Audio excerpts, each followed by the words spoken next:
नमस्कार, मैं हूं Manoj Saini. IND mid session में आपका स्वागत है। 5 बड़ी खबरों से आपको रूबरू कराऊंगा इन आधे घंटे में, और इन खबरों के जरिए आपको ले चलेंगे मध्य प्रदेश के अलग अलग हिस्सों में और समझाने का प्रयास करेंगे कि मध्य प्रदेश की सियासत क्या कह रही है। साथ ही कुछ दिलचस्प खबरें भी होंगी। तो चलिए शुरुआत करते हैं और समझते हैं आज की 5 बड़ी खबरें कौन सी है। कसीदों के क्या मायने, कांग्रेस को झटका,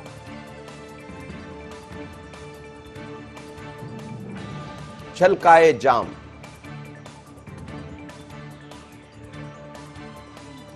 हमले पर सस्पेंस क्यों, बिसाहू का भरोसा। तो मध्य प्रदेश में आने वाले दिनों में उपचुनाव होना है और उपचुनाव से पहले तेजी से सियासत बदल रही है। यह भी कहा जा रहा है कि सियासत के बीच में लगातार राजनीति करने वाले लोग तरह तरह के बयान दे रहे हैं। कब किसके प्रति किसका प्रेम जाग जाए, चुनाव से पहले यह सब देखने को मिलेगा। हाल फिलहाल में बीजेपी और कांग्रेस के कई नेता एक दूसरे के कसीदे पढ़ते दिखाई दे रहे हैं। नेताओं के कसीदों के कई कयास लगाए जा रहे हैं, क्योंकि इन दिनों में कई नेताओं का पाला बदलना जरूरी भी होगा और मजबूरी भी होगा। जरूरी किस लिए होगा वो भी हम समझेंगे। ऐसा ही कुछ देखने को मिल रहा है इन दिनों कांग्रेस के दिग्गज दिग्विजय सिंह वर्सेस दीपक जोशी के बीच, जहां दोनों नेता एक दूसरे की तारीफ करते नजर आ रहे हैं। तो इस तारीफ के मायने क्या निकाला जाए? क्या ऐसा कुछ समझा जाए कि दीपक जोशी नाराज है और नाराजगी का स्वागत करने के लिए दिग्विजय सिंह खड़े हुए हैं?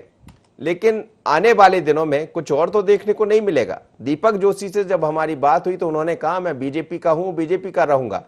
लेकिन उन्होंने किस तरह से दिग्विजय सिंह की तारीफ की है और दिग्विजय सिंह ने उनके बारे में क्या कहा है, जरा सुनिए दोनों के बयान।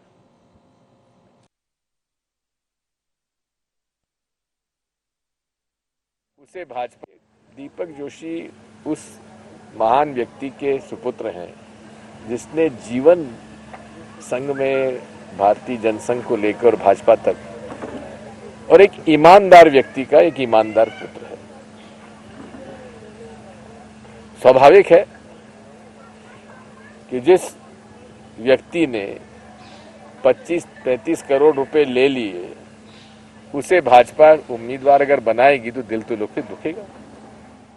दिग्विजय सिंह जी मेरे पिताजी को तो हमेशा गुरुदेव कहते थे, गुरु ही मानते थे। उनकी आज्ञा का पालन उन्होंने मेरे ख्याल से 100% किया है। इवन राजगढ़ के चुनाव में भी उन्होंने ये कहा था 1-2 बार कि सम्मानित जोशी जी के सामने चुनाव लड़ने में कहीं ना कहीं कठिनाई अनुभव हो रही है।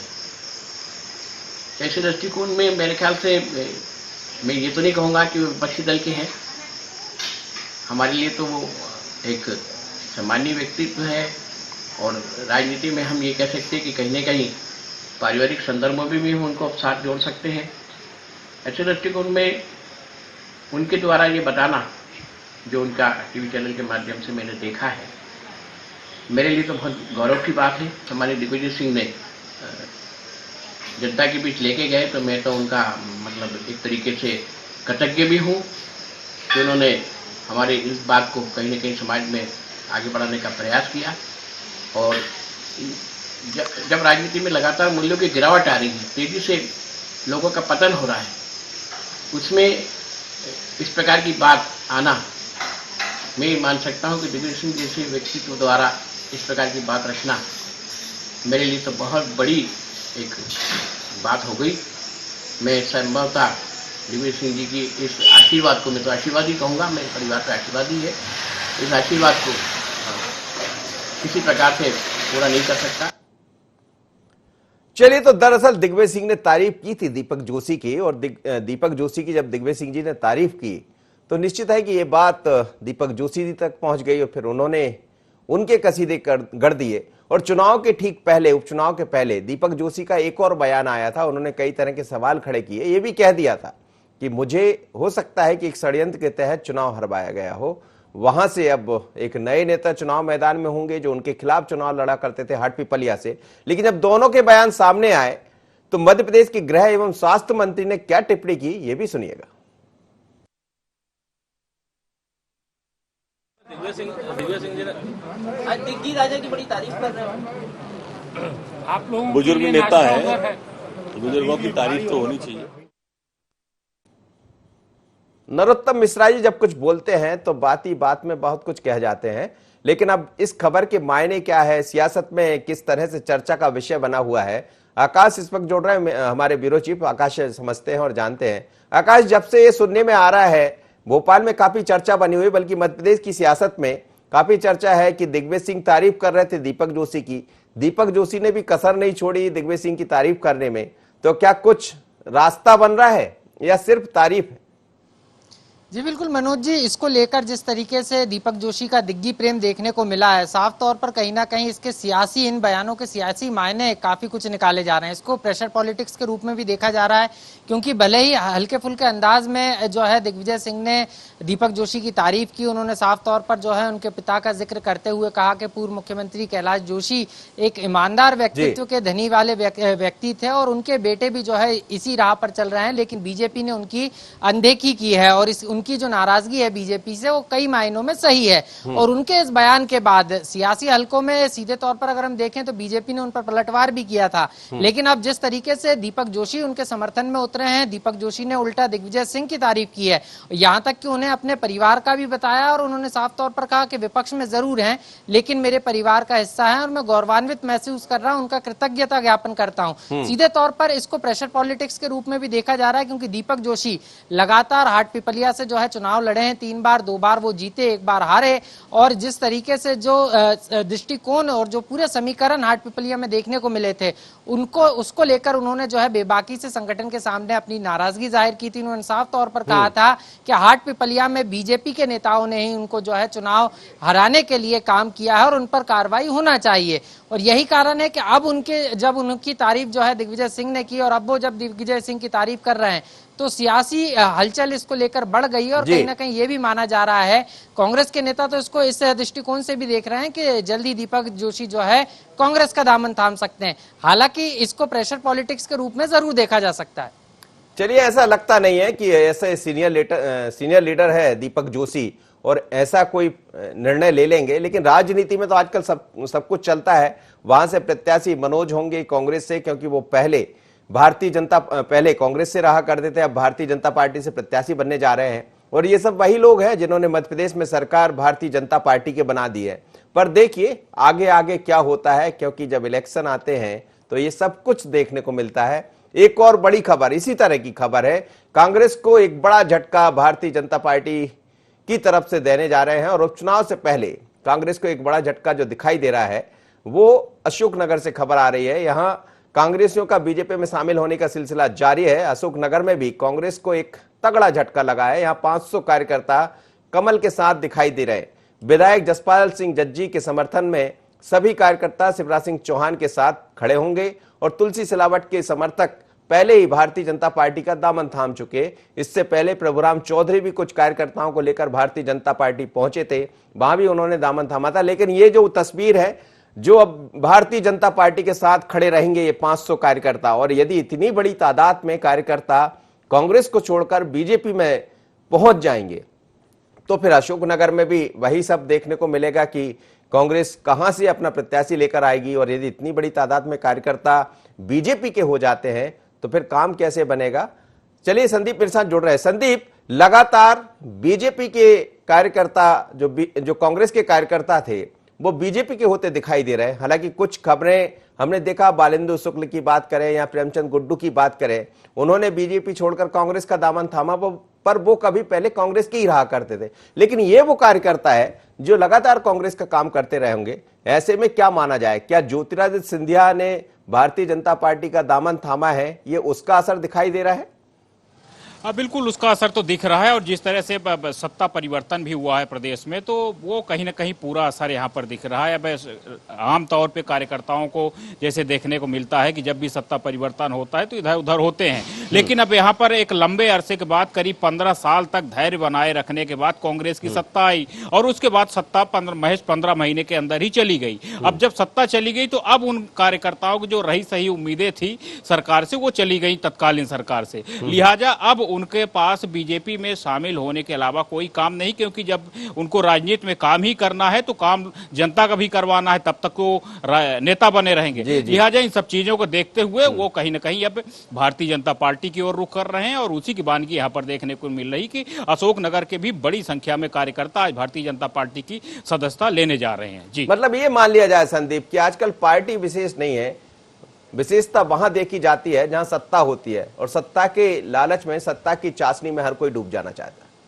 अब बिल्कुल इस बात में कोई शक नहीं, क्योंकि सत्ता से ही उनका कहीं ना कहीं जुड़ाव होता है। जब सत्ता ही नहीं मिलेगी, जीवन भर पूरा विरोध ही करते रह जाएंगे पार्टी में, और अपने कार्यकर्ताओं का भी काम नहीं करवा पाएंगे, क्योंकि जब कार्यकर्ताओं के आप काम करवाते हैं तो आप नेता होते हैं, लेकिन जब यहाँ आपके कार्यकर्ताओं के काम नहीं होंगे तो कार्यकर्ता भी धीरे धीरे इधर से उधर हो जाएंगे। ऑलरेडी वो भाजपा की तरफ चले जाएंगे, अन्य किसी भी पार्टी की तरफ। तो यहाँ भी वही चीज देखने को मिल रही है। लंबे अरसे बाद कांग्रेस की सरकार आई लेकिन टिकी नहीं, आखिरकार भाजपा की सरकार आई, अब उनके पास भी कोई दूसरा चारा नहीं है। और अब जिस तरह से अभी मध्य प्रदेश के हालात चल रहे हैं, और जिस तरह से इतने बड़े नेता ज्योतिरादित्य सिंधिया जैसे नेता और फिर 22 विधायक जब कांग्रेस से कूच करके भारतीय जनता पार्टी की ओर चले गए, तो कहीं न कहीं जो अन्य कार्यकर्ता थे, छोटे कार्यकर्ता, उनका भी विश्वास अब कांग्रेस पार्टी से डगमगाने लगा है। और वही चीज यहाँ पर अब देखने को मिल रही है कि धीरे धीरे करके छोटी तादाद में, बड़ी बड़ी तादाद में हर तरह से कार्यकर्ता अब धीरे धीरे जुड़ते जा रहे हैं भारतीय जनता पार्टी से। भाजपा का कुनबा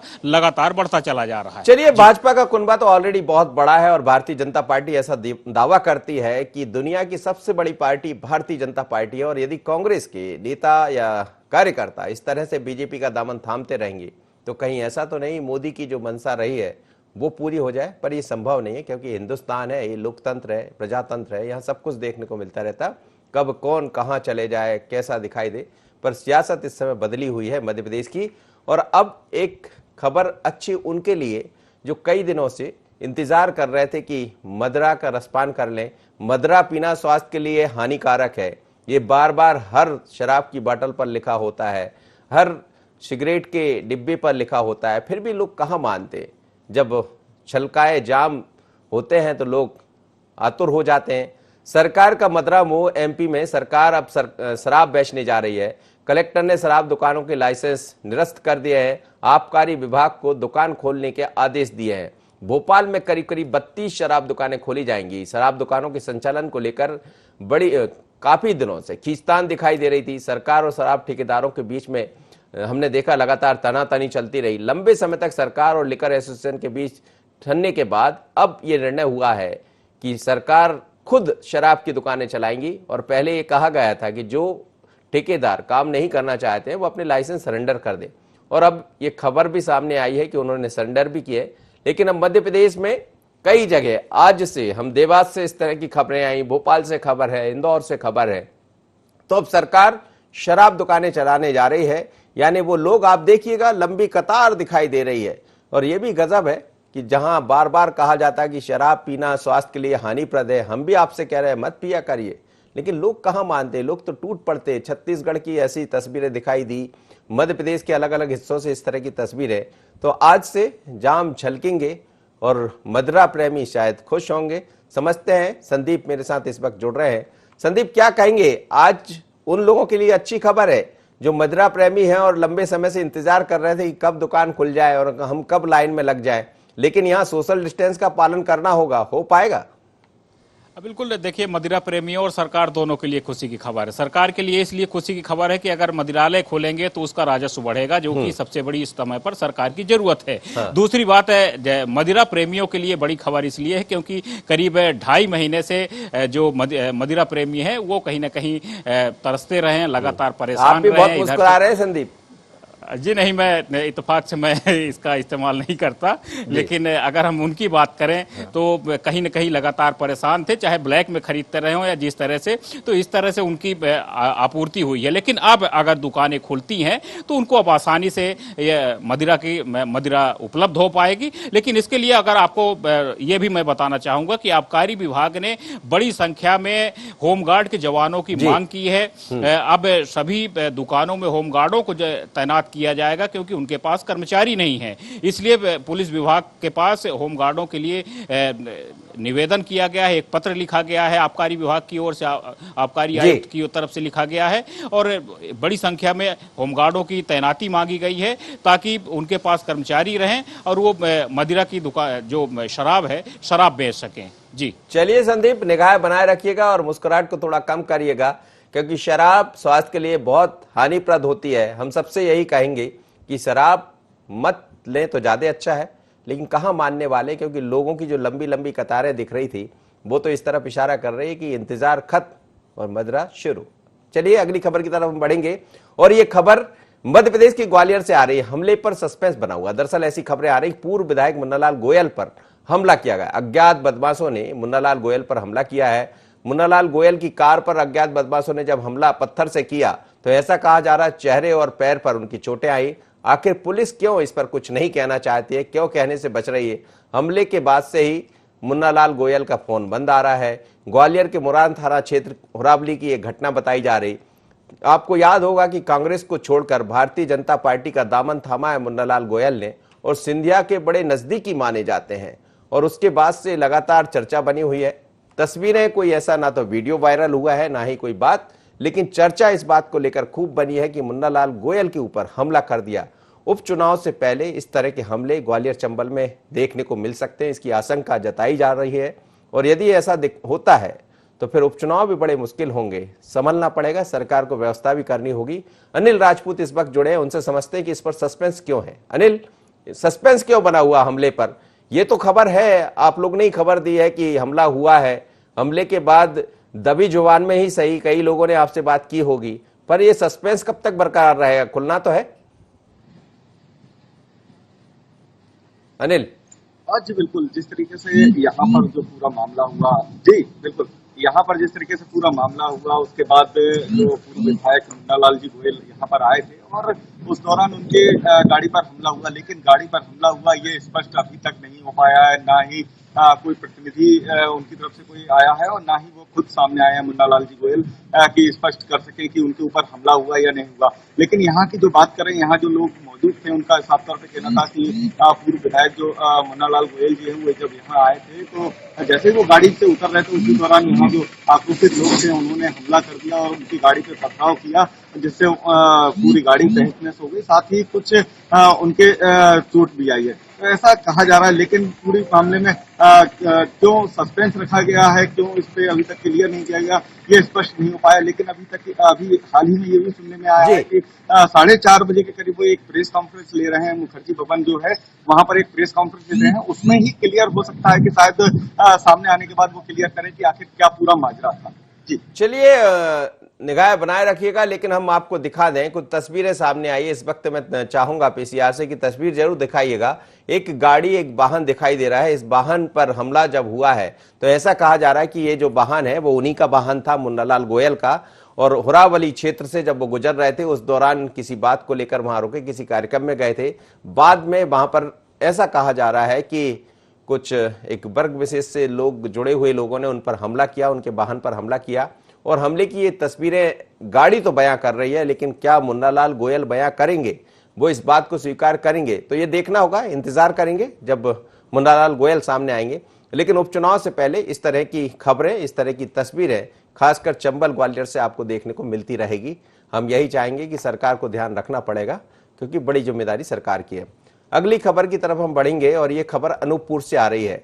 ये खबर है, कांग्रेस छोड़ भाजपा का दामन थामने वाले पूर्व विधायक बिसाहू लाल सिंह ने दावा किया है कि अनूपपुर जिला कांग्रेस अध्यक्ष जयप्रकाश अग्रवाल और ब्लॉक अध्यक्ष करतार सिंह उनके खास है। दोनों उपचुनाव में उनके लिए काम करेंगे। बिसाहू लाल ने कहा कि उन्होंने जयप्रकाश अग्रवाल को कांग्रेस के जिला अध्यक्ष बनवाया था। उपचुनाव में जयप्रकाश अग्रवाल और करतार सिंह हमारा साथ देंगे, ऐसा उनका विश्वास है। बिसाहू लाल के इस बयान के बाद से कांग्रेस में अनूपपुर जिला अध्यक्ष और ब्लॉक अध्यक्ष पर संदेह कर रही है। बता दें कि 3 नगरपालिका अध्यक्ष के साथ कांग्रेस के 300 कार्यकर्ताओं ने बीजेपी की सदस्यता ली है। तो हर जगह से जो खबरें सामने आ रही है उसको लेकर ऐसा कहा जा रहा है कि बीजेपी का कुनबा बढ़ रहा है। अब बिसाहू लाल और राजन शुक्ल का क्या कहना है, ये सुनिएगा।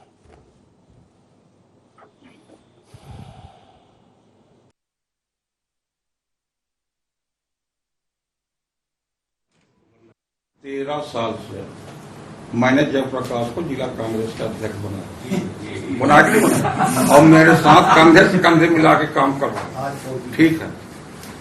और आज वो क्या कहते हैं कांग्रेस का काम कर रहा है और मैं आपको विश्वास दिलाता हूँ और मेरे से बात होती है करतार और ये क्या नाम है जयप्रकाश पूरा भारतीय जनता पार्टी का काम करेंगे। आप जिसको मैं पैदा किया हूँ मेरे से कैसे विरोध करेंगे। चलिए, बड़े खुश हैं बिसाहू लाल और उनको लग रहा है कि जिनको मैंने पैदा किया यानी जिन नेताओं को मैंने तैयार किया वो मेरे साथ ही आएंगे। लेकिन बिसाहू लाल ये समझना पड़ेगा कि जब सरकार बदलती है, सत्ता बदलती है, पार्टी बदलती है तो जरूरी नहीं कि वो आपके साथ होंगे। पर ठीक है, ये विश्वास ही उनको चुनाव जिताएगा ऐसा बिसाहू लाल जी को लग रहा है। उन्होंने कुछ दिन पहले भारतीय जनता पार्टी का दामन थामा बिसाहू लाल जी ने, और ये वही चेहरे हैं जो दिग्विजय सिंह शासन में पीडब्ल्यूडी मिनिस्टर रहा करते थे, बाद में फिर कांग्रेस से चुनाव लड़े, चुनाव जीत गए और मांग करते रहे कि उनको मंत्री बनाया जाए। उनके कार्यकर्ता भी मांग करते रहे लेकिन मंत्री नहीं बने, तो नाराज होकर उन्होंने बीजेपी का दामन थाम लिया। 22 विधायकों में बिसाहू लाल भी शामिल है और आने वाले दिनों में वहां भी उपचुनाव होगा। इस वक्त सुनील जुड़ रहे हैं हमारे साथ पुष्पराजगढ़ से, हमारे संवाददाता, उनसे समझ लेते हैं क्या मायने निकाले सुनील इसका। क्या बहुत ज्यादा उत्साहित है बिसाहू लाल जी, या ये मान लिया जाए कि वास्तव में जिन जिलाध्यक्ष की वो बात कर रहे हैं भले वो बीजेपी में चले गए तो क्या वो भी उनके साथ खड़े हो जाएंगे चुनाव में? जी सनी मनोज जी, मैं आपको बताना चाहूंगा इस समय जो कल पूर्व मंत्री राजेंद्र शुक्ला के द्वारा जो एक बैठक ली गई थी, उस बैठक में बिसाहू लाल ने बहुत ज्यादा उत्साह में थे और बहुत ज्यादा खुश थे। उसमें उन्होंने ये भी कहा कि मेरे दो अनमोल रतन है, जिला अध्यक्ष जयप्रकाश अग्रवाल जी और ब्लॉक अध्यक्ष करतार सिंह जी, ये दोनों ही मेरे साथ काम करेंगे और मेरे लिए उपचुनाव में काम करेंगे। भले ये कांग्रेस में है लेकिन ये मेरे लिए ही काम करेंगे। इनके साथ कई और अन्य लोगों ने भी भाजपा की सदस्यता ली है और भारी मतों से इनको जिताने का वादा किया है। जी नहीं, लेकिन वादा तो सभी करते हैं, वादा कर दिया है तो क्या आपको लग रहा है, आप चूंकि वहां हैं, मौके पर मौजूद रहते हैं, कार्यकर्ताओं से इन दिनों बात चल रही होगी, क्या देख रहे हैं बिसाहू लाल जी जब कमल के फूल पर चुनाव लड़ रहे होंगे, निशान बदल जाएगा इस बार? तो क्या निशान जब बदलेगा तो कांग्रेस के कार्यकर्ता और जिन अध्यक्ष की बात कर रहे हैं वो साथ खड़े दिखाई देंगे? जी, मैं आपको बताना चाहूंगा इस वक्त जो अनूपपुर में जो हलचल, चुनावी हलचल जो मची हुई है, इस पे बिसाहू लाल को लेकर बहुत बड़ी चर्चा है कि नहीं। बिसाहू लाल जी पहले भी एक विकास मंत्री थे और विकास पुरुष थे। इसको लेकर जन चर्चा अच्छी बनी हुई है और हो सकता है कि इस चुनाव पे कमल के फूल को बटन दबा के बिसाहू लाल को भारी मतों से जिताने का वादा यहाँ की जनता कर रही है। जनता कर रही है, लेकिन जब आपकी कार्यकर्ताओं से बात, क्या होता है सुनील, चुनाव को जब जीता जाता है जब बहुत भारी तादाद में कार्यकर्ता साथ खड़े हो जाए, और जब दल बदलता है तो फिर ये भी देखा जाता है। लेकिन उनके साथ जैसा उन्होंने लगातार कहा बिसाहू लाल ने, एक तरह से कहा जाए तो धोखा हुआ। जैसा उनका कहना था उनको मंत्री बनाया जाना चाहिए था, मंत्री नहीं बनाया और वो उन्होंने पार्टी छोड़ दी। अब मंत्री बनेंगे कुछ दिन बाद ऐसा कहा जा रहा है, लेकिन अभी तो तलवार इसी बात पर लटकी कि विस्तार कब होगा। ऐसे में क्या आपको लग रहा है कि कार्यकर्ता साथ खड़े होंगे या नहीं? जी मनोज जी, मैं आपको बताना चाहूंगा कि पूर्व में भी जब ये कांग्रेस पे थे और इनको मंत्री नहीं बनाया तो काफी जो इनके कार्यकर्ता थे वो नाराज थे। वही नाराज कार्यकर्ता आज भाजपा में शामिल हो गए। लेकिन आने वाले दिनों में हो सकता है कुछ दिक्कतें आएंगी कार्यकर्ताओं को लेकर। कार्यकर्ता इनके भाजपा में जाने से नाराज भी हैं, जो इनको विरोध में आज भी खड़े हैं और उसका कुछ तो इनको तो होना ही। बिल्कुल ठीक है, निश्चित रूप से आप सही कह रहे हैं। और दरअसल हम आपको बता दें कि लंबे समय से इस बात को देख रहे हैं, कई दफा नेता अपने स्वार्थ के चलते, अपनी बात पूरी नहीं होने के कारण, उसको हक है कि वो जिसके साथ जाए, स्वतंत्रता है, भारत में प्रजातंत्र है और प्रजातंत्र में जिसको जहां जाना है वो जा सकता है, इस बात की स्वतंत्रता है। लेकिन बिसाहू लाल जैसे बड़े सीनियर लीडर जो लगातार कांग्रेस में रहे, इस बार उन्होंने सिर्फ इसलिए कांग्रेस छोड़ दी कि वो मंत्री नहीं बनाए गए, उनकी बातों को नहीं सुनाया गया, जैसा उन्होंने आरोप, और अकेले ने नहीं बल्कि 22 विधायकों ने इसी तरह के आरोप लगाए थे। तो अब तैयारी उपचुनाव की है, लगातार ये चर्चा आ रही है कि जगह जगह से कार्यकर्ता भारतीय जनता पार्टी का दामन थाम रहे हैं, पर दामन थामना और चुनाव में जिताना दो अलग चीजें होती है। तो इसी तरह की हम 5 बड़ी खबरों के साथ आपसे मिलते हैं और बताते हैं कि मध्य प्रदेश और छत्तीसगढ़ में क्या चल रहा है। फिर होगी आपसे मुलाकात मिड सेशन में। मुझे दीजिए इजाजत, बने रहिए IND 24 पर।